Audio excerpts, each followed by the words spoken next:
Eden Zero is probably one of my favorite manga to read right now, and the anime is airing Season 2 weekly on Crunchyroll, which I'm very happy and excited about because I and many Eden Zero fans have been looking forward to Season 2 of the anime, primarily because this is the moment, the arc, where a lot of us got fully invested in Eden Zero and have not looked back since. Eden Zero has had a lot of great moments throughout the manga, and the anime is just starting to adapt a lot of the best moments. But with the recent episode of the anime, at the point of recording this video, which is the 30th episode of the show, which adapted the one moment in Eden Zero that changed the trajectory of the series forever. Eden Zero has always been an action-adventure shonen series. Sci-fi, a lot of stuff. A lot of people would consider it a generic shonen at the very beginning, and I could see why. We got introductions to the characters, building up the crew, introducing us to some new places, and it was just overall a fun adventure as we continuously got glimpses of the darker side of the Eden Zero world. But this one moment from Belial Gore in episode 30 of the anime and chapters 82 to 83 of the manga is where Eden Zero truly changed forever, and I'm glad it took the direction it did, because Eden Zero to this day is still a very good series to read, and I cannot wait to the anime to fully adapt the series as it keeps going. Before I get into this moment, don't forget to like and subscribe and hit the notification bell for updates on future videos. It really helps and shows you guys like the content I'm making on this channel. With the anime airing right now, I figured now would be a good time for me to come back with some more discussion-based content on Eden Zero with the content that we're going to actually see in the anime leading up to it, and just overall discussion on my thoughts about it. And I'm planning to bring back chapter reviews at some point in the future, but we'll just have to wait and see. For now, the discussions, I'm really excited to get into them because I've been waiting for Season 2 to get into a lot of these different video topics. And liking and subscribing to the channel will actually end up showing me that you guys want to see more Eden Zero content, and I would be way more motivated to make Eden Zero a lot more often on the channel, so I would really appreciate the like and subscribe on this video. But without further ado, let's get right into the video. Now, before we actually get into it, I have to give a big spoiler warning for the anime and the manga, because I was going to be discussing the moment Eden Zero changed forever. I am going to have to spoil this section of the story with this specific episode.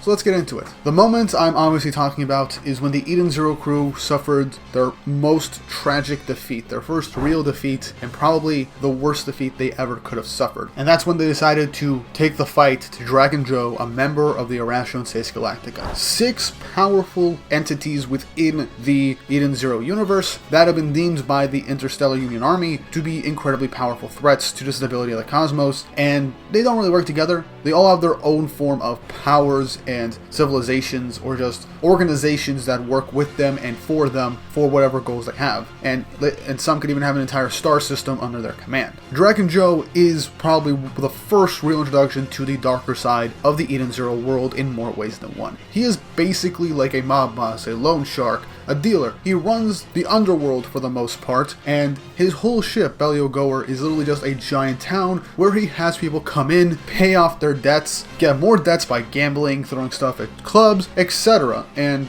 it's a continuous flow of money, but he takes things very seriously. He doesn't kill people, that's his one rule, because they can be an asset to them. And that's very important, because what happens in this moment is him really showcasing his rule, but also his ruthlessness. In Belial Gore, when the Eden Zero crew decide to go and pick a fight with Dragon Joe, they run into trouble as they end up immediately getting figured out, because somehow Dragon Joe was capable of hacking into their communication network and was prepared for them, and sent the Element 4 after the Eden Zero crew. Wise managed to win one over Laguna, the water element, but then gets shot from a sniper, Phi, the flame sniper, one of the Element 4, and was on the verge of death, bleeding out with a very bad and crucial wound, and so Rebecca had to make her way to Belial Gore with medicine created by Sister to heal him. Rebecca immediately gets captured by Sylph, the wind element, leaving Shiki and Homura to go and try and find and rescue Rebecca and get the medicine. They encounter Sylph and Jin, a previous ex-mercenary from the Gilstark that Shiki met when they were looking for Sister. Shiki fights Jin, and Homura tries to get the medicine to Wise, but ends up having to fight clean, but gets captured herself. While Shiki is fighting Jin, Wise ends up getting captured while he's unconscious by Phi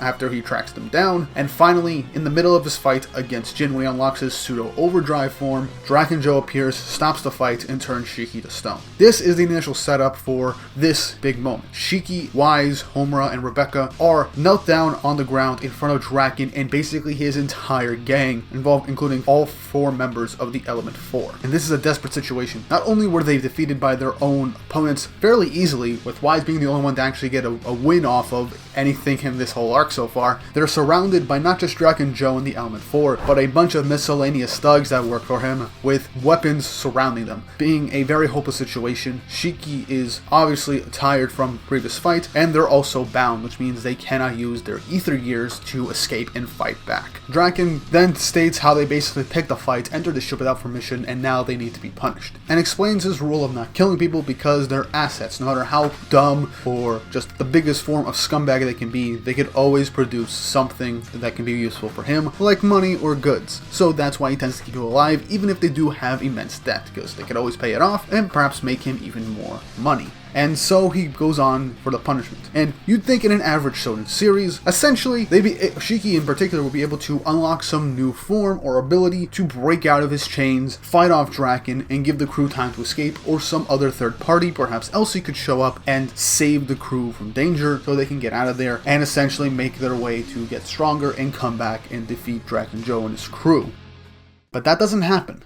Not only does Draken destroy the medicine that Rebecca and everyone were begging him to give Wise because he was basically seemingly to die, he destroys it, laughing, and then gives Fi the command to cut off Wise's right arm. And in that moment, you're thinking, okay, Wise will get up and then save himself and maybe do some clever maneuver to get out of there, but no, he doesn't. Fi cuts off Wise's right arm, and the anime does a really good job not shying away from it, even seeing the arm flying and dropping down to the ground, and Wise is waking up and screams of agony to the horror and shock of everyone else, while Draken and his company are just laughing it up as Wise, in pain after getting his arm cut off, passes out, and Draken sent him to the medical bay. And he not only shoots Shiki in the foot earlier, but also tells him, do you understand now? This is your position. And it's hopeless, even telling them that the Eden Zero crew is completely and utterly defeated, as we get the reveal that Sister, Hermit, and Witch have all been infected with a virus and forcibly shut down. Happy and Pino were sent to a junkyard, basically to be turned into scrap metal, and the Eden Zero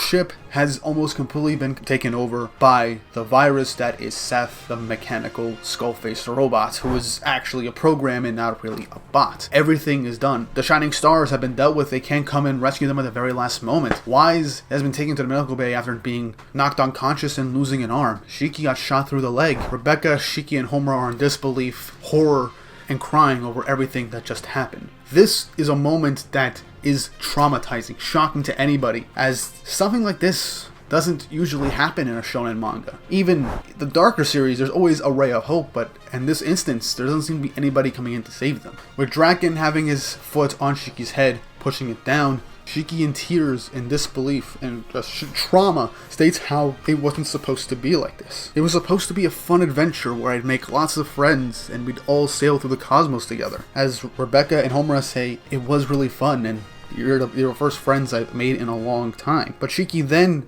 with all the strength he has left, gets up with Draken's foot still on his head, with blood dripping from his leg from the gunshot wound, saying that even so, he's not giving up. With outward determination, anger, and every single form of emotion he has, states that someday I will beat you, I will take you down to Draken Joe, and then you'll be my friend because you don't have any. But in that instance where most shonen protagonists would get out of the situation, maybe win over someone in the audience to help them, Draken just says, you won't have a someday. Your adventure is over, as he shoots Shiki in the head, killing him, to the shock and horror of Rebecca and Homura, as he laughs, saying that I don't kill humans, but insubordinate brats that don't do what they're told are an exception. I treat them like insects. And yeah, Shiki dies in this instance, confirmed to be dead, shot through the head. And Homura is sent off somewhere, presumably for a certain work that is implied that her mother did to pay off her debts, and Rebecca is taken for Draken. And this is a moment of utter defeat. The crew taken down by one of the strongest members in the universe because they picked a fight that they weren't ready for. And this is the moment. Shiki's speech was basically what Eden Zero was at the very beginning. Going on a fun adventure, making friends along the way. That would be the adventure. That's what he's wanted for his whole life, and that was, in due credit, what Eden Zero was building up to at the very beginning. It was the feeling that it gave you. But once we get to this arc, things started going downhill. Yes, we beat one member of the Element 4 thanks to Wise's quick thinking and Homer's assist, and which secured the ship for a good moment. But then everything was revealed that they knew what was going on the entire time. The crew was being played. They were hacked. They ended up losing in utter defeat because of the enemy's bizarre abilities. And Draken Joe is incredibly powerful, has a lot of influence, and just an outright terrifying guy. The protagonist dies, and there's no real way for you to come back from that. When I was reading this for the first time, I was shocked, and the anime did a very good job presenting it with the music cutting out right as Draken shoots Shiki in the head, with Rebecca calling out for Shiki not to leave them. Still makes me tear up a bit whenever I think about it. Even making this video, I had to go back through the manga and watch the episode again so that I can get my full thoughts on it. But this was the moment Eden Zero changed forever. After this point, it wasn't just some fun, happy adventure where we make friends along the way, but it is the moment where things come crashing down to reality. Just because you've done a good job, you've made friends, that doesn't mean that the rest of the universe is going to go your way. The world's not going to revolve around you. You're not going to have just one big grand old adventure and have the time of your life all the time. There are those out there that are stronger than you, more powerful than you, crueler than you. And this arc showcases the cruelty of the Eden Zero universe just through Jack and Joe alone. And he's only one out of 6 members. True, Elsie was a member of the Ratchatus Galactica, but she's their friend because of their connection to Ziggy. But that's not to say for the rest of the Ratchatus States. And Draken Joe was a really good and proper introduction to the strong dark side of the Eden Zero world. There is a way that the Eden Zero crew get out of this, but that is manga spoiler territory, and I'll get into that in a second. But this is when Eden Zero changed from being a happy adventure series where you make friends along the way to a much darker, more serious story that tackles just a lot of different things, because while the series is still a fun adventure story in the manga, the darkness of the world, the complexity, and just how the characters grow and evolve is a direct correlation to how this arc plays out. And I feel like if Eden Zero didn't go this route, it would have just felt like a generic shonen series where the characters would manage to get through with just the power of friendship and determination alone. But this in and of itself, the way that they went about things, they were not prepared and they lost brutally. Utter defeat. And Shiki lost his life for it, Wise lost an arm, Homer was sold off, and Rebecca is now in the clutches of Draken Joe, while the Shining Stars have been completely shut down and presumably sent to be scrapped. This is the moment Eden Zero changes from being the happy-go-lucky adventure series to being a much darker series than it initially was, dealing with even more dark subject matter as the series goes on, while still being a good action-adventure series. I'm not going to spoil what happens, how they could potentially get out of this if they do get out of it. Obviously, the manga is still ongoing. You can read it for yourself to see what happens next in the Eden Zero story if you don't want to wait for the anime to catch up. But trust me, you'll want to see what happens next, as it is interesting and plays into the overarching story of Eden's Zero. But I hope you guys enjoyed this video. I know I didn't really go super far into manga spoilers. I wanted to, but I decided not to.